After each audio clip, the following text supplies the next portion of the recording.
Asia কাপে group পর্বে শেষ ম্যাচটা বাংলাদেশ খেলবে আফগানিস্তানের বিপক্ষে। এই টুর্নামেন্ট শেষে ফের নিজেদের মধ্যে সিরিজও খেলবে এই দুই দল। এশিয়া কাপের ভেন্যু সংযুক্ত আরব আমিরাতেই 3টি করে ওয়ানডে ও টি-20 সিরিজে মুখোমুখি হবে বাংলাদেশ আফগানিস্তান। আগামী বছর টি-20 বিশ্বকাপ সামনে রেখে এবারের এশিয়া কাপ হচ্ছে টি-20 ফরম্যাট।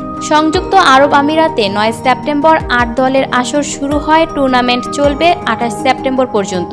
সংযুক্ত আরব আমিরাতে 9 সেপ্টেম্বর 8 দলের আসর শুরু হয়ে টুর্নামেন্ট চলবে 28 সেপ্টেম্বর পর্যন্ত। আফগানিস্তান ক্রিকেট বোর্ডের খসড়া সূচি অনুযায়ী টি-20 দিয়ে এই দ্বিপক্ষীয় সিরিজ মাঠে গড়াবে 2 অক্টোবর।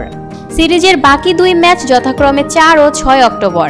ওয়ানডে সিরিজ মাঠে গড়াবে 9 অক্টোবর। এরপর 11 ও 14 অক্টোবর অনুষ্ঠিত হবে বাকি 2 ওয়ানডে।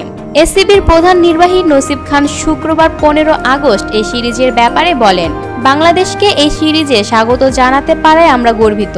এই সফর আমাদের পারস্পরিক সম্পর্কের দৃঢ়তার প্রমাণ এবং এমনকি নিরপেক্ষ ভেন্যুতেও বিশ্বমানের ক্রিকেট উপহার দেওয়ার দায়বদ্ধতার কথাও স্মরণ করিয়ে দেয়। তবে এই সিরিজ কোন কোন ভেন্যুতে অনুষ্ঠিত হবে তা এখনও নিশ্চিত করা হয়নি। Lucky Akter, people voice television, Dhaka.